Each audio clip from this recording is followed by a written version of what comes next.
Hi, this is Drew Jones of Drew's Guitar Shop in Seattle, Washington, and today I wanted to do a quick little video on kind of how to tell whether or not your nut is worn out, whether or not it's too low. And when I say low, I don't mean like the entire nut, this thing being the nut. I don't mean like the entire thing being too low, but I mean the slots that the strings are riding in need to be at a certain height to carry those strings above the frets, to clear those frets. There needs to be a certain amount of height there. How do you tell when that's not enough? Well, I'm going to give you two ways of kind of determining that, and talk a little bit about kind of what that ideal height might look like, and then I'm going to talk about like kind of why this happens, and you know, difference between shimming and replacing. So here we go. First way that I'm going to show you is by ear. So if you pluck a string and you're hearing this, you hear that sizzle, that metallic sizzle? Can't imagine how you wouldn't hear that. Getting the same thing on this string here, maybe to a lesser extent on this D.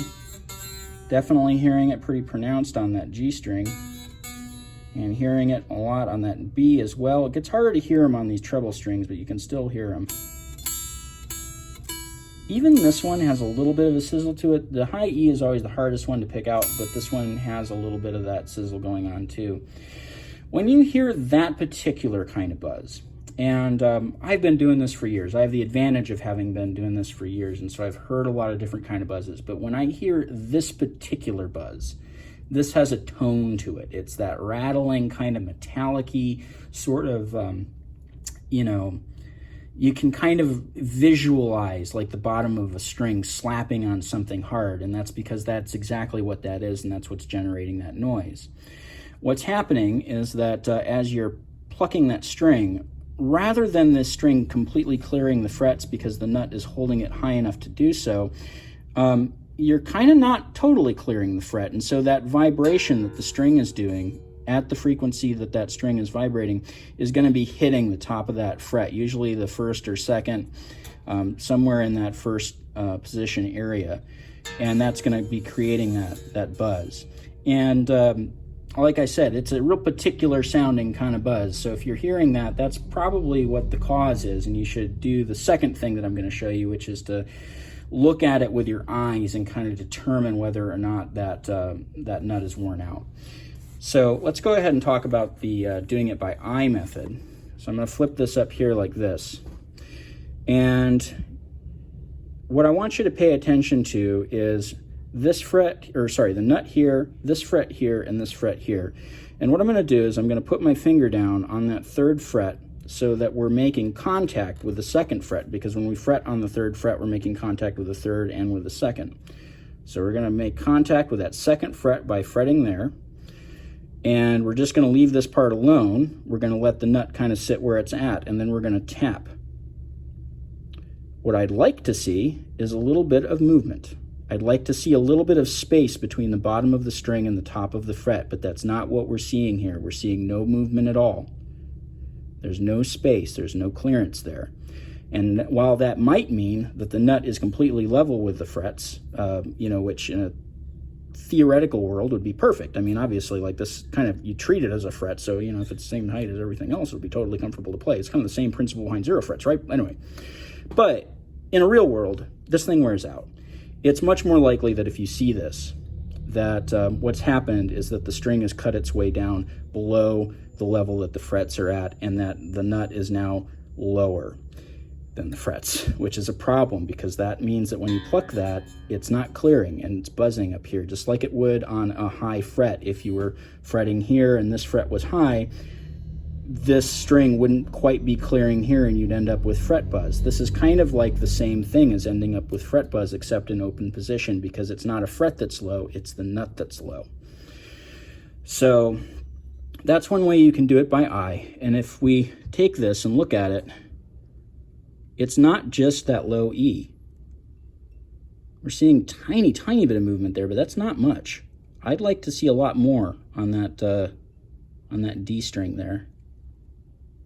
No movement on that G. very tiny little bit. Like you can hear that little ting that's being caused by the string being pushed down into the fret. So there's a little bit of space there, but not much. And you can kind of hear that same little ting on that fret there. But you can see that there's just not that much clearance. So let's go ahead and talk about like what I'd want to see here. I don't want to see a whole lot of height on this. I don't want to see like a huge space between the bottom of that string and the top of that fret, because that will mess up your intonation. It'll be uncomfortable to play. It's going to create setup problems, and it's going to hurt your fingers. So where's the happy medium? Well, kind of as a rule of thumb, I would say that, you know, for these lower strings, that is to say these wound strings, I'd say at the very minimum, you'd want to see about 1/4 of that string's width as the height that you're looking at.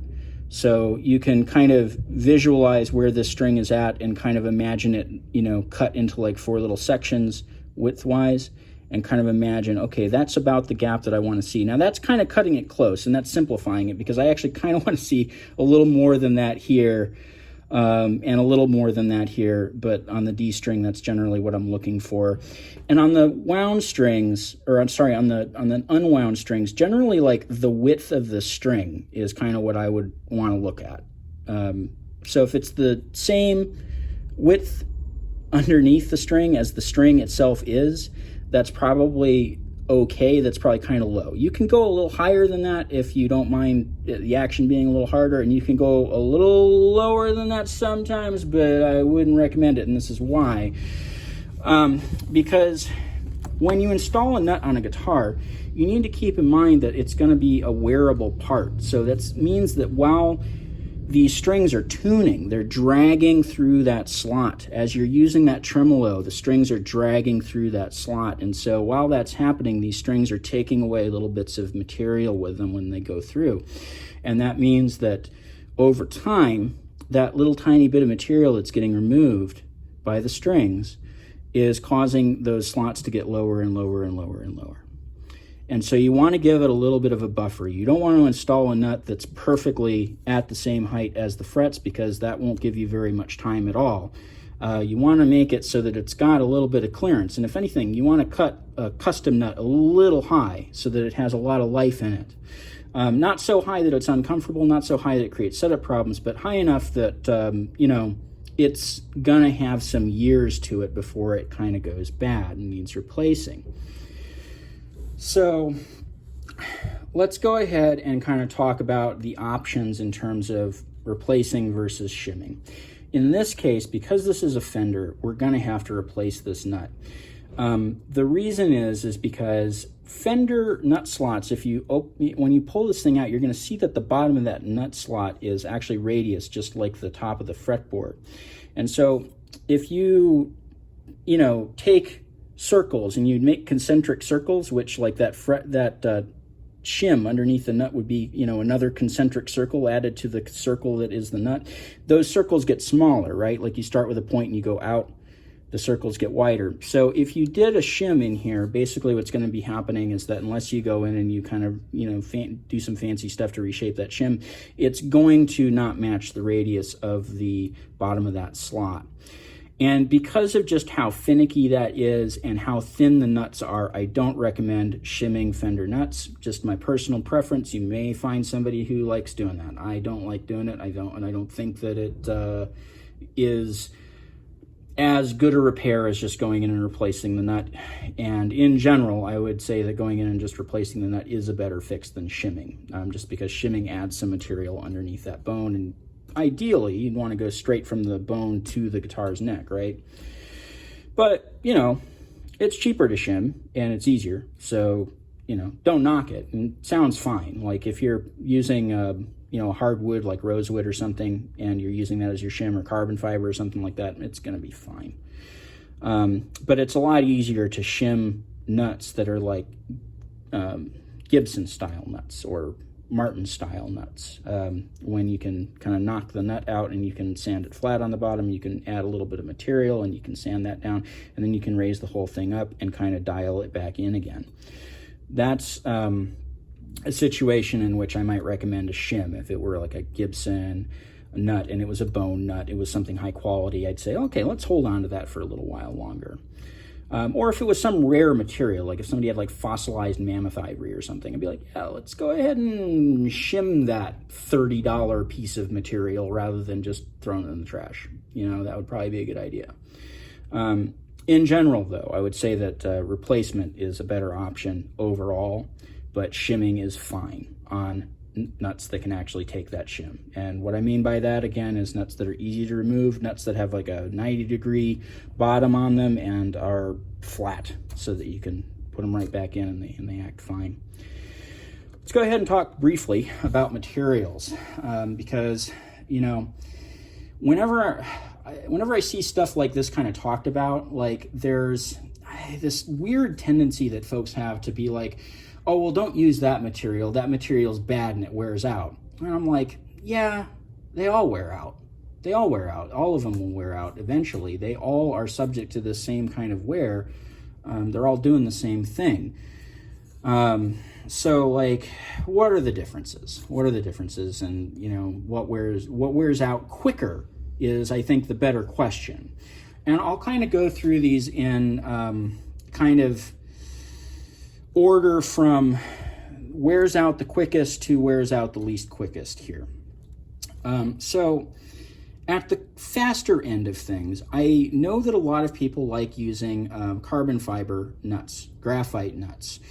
And those nuts work well in the context of a guitar that has a tremolo on it, because you can carve them really sloppily and just kind of put them in and they're fine. Because the material itself is slippery, it enables you to just kind of do that and pop it in, and it works fine, and you didn't have to do any special shaping in the nut slots or polishing or anything to get the strings to move easily through them. It's going to do it itself because it's graphite. It's gonna be slippery.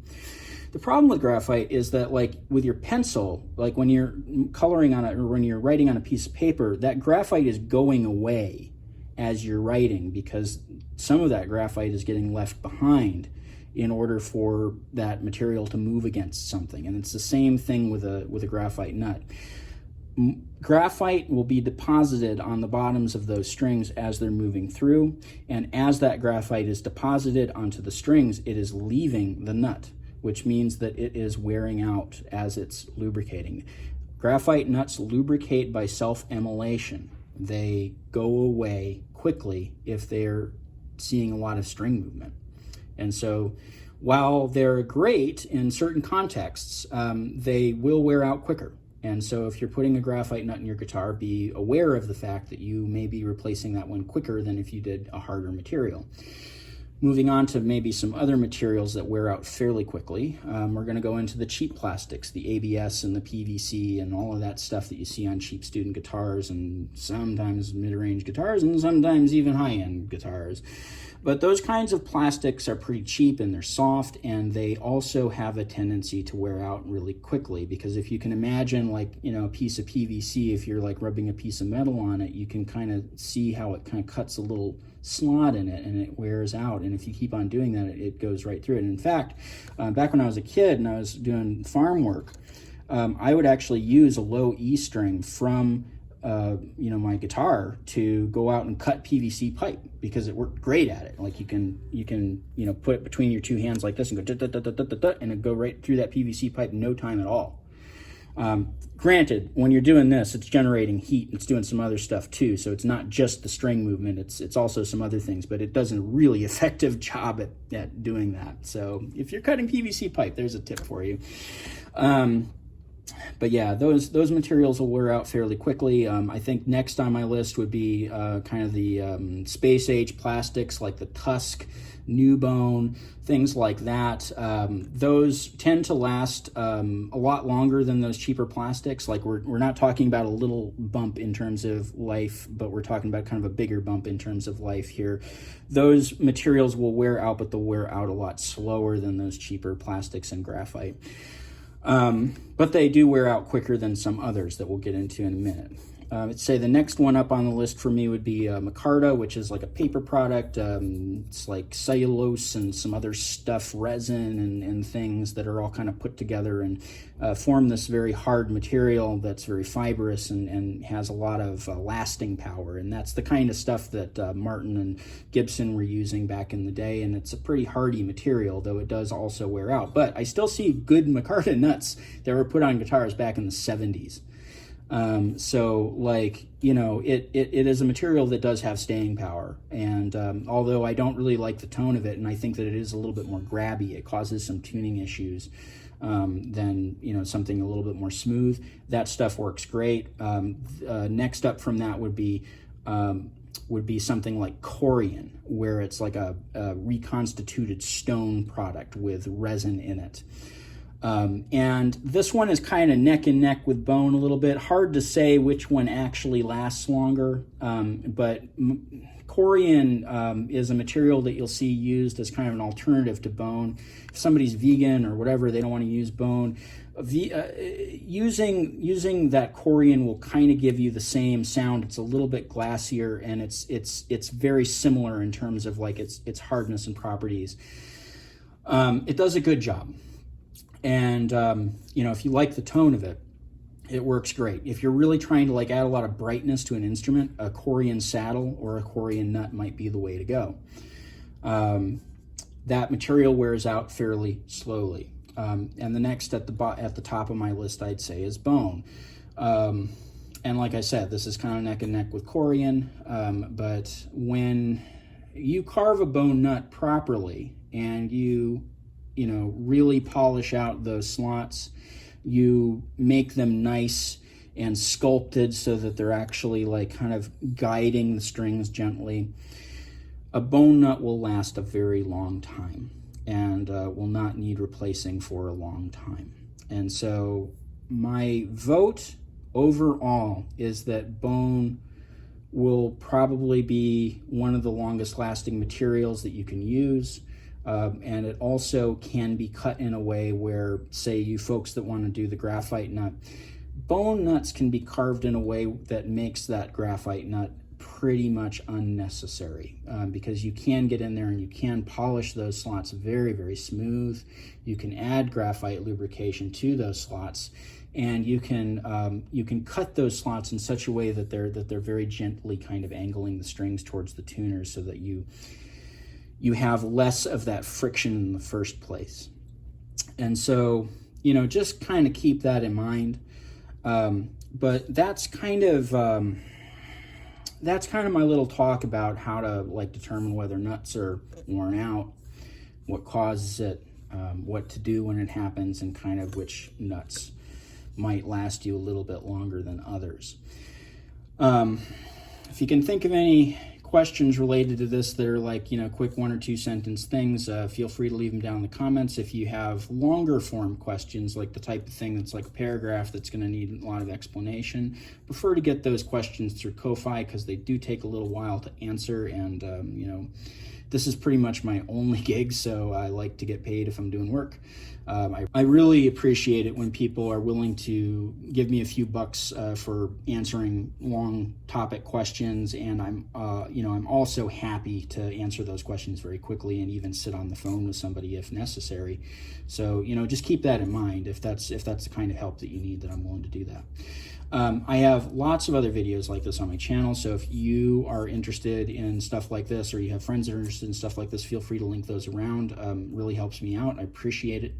I also, in the description of the video, I have a link to my Ko-Fi and my Patreon, where you can, you know, drop me questions, you know, help me out a little bit in making these videos, and also a link to my Reverb page down there where I sell instruments occasionally and other things that have been cannibalized off of instruments. And I also have down there a link to my website, which has my pricing info, as well as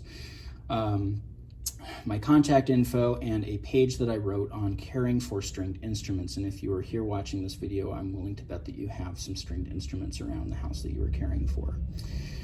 This has been Drew Jones of Drew's Guitar Shop in Seattle, Washington. Thank you for watching.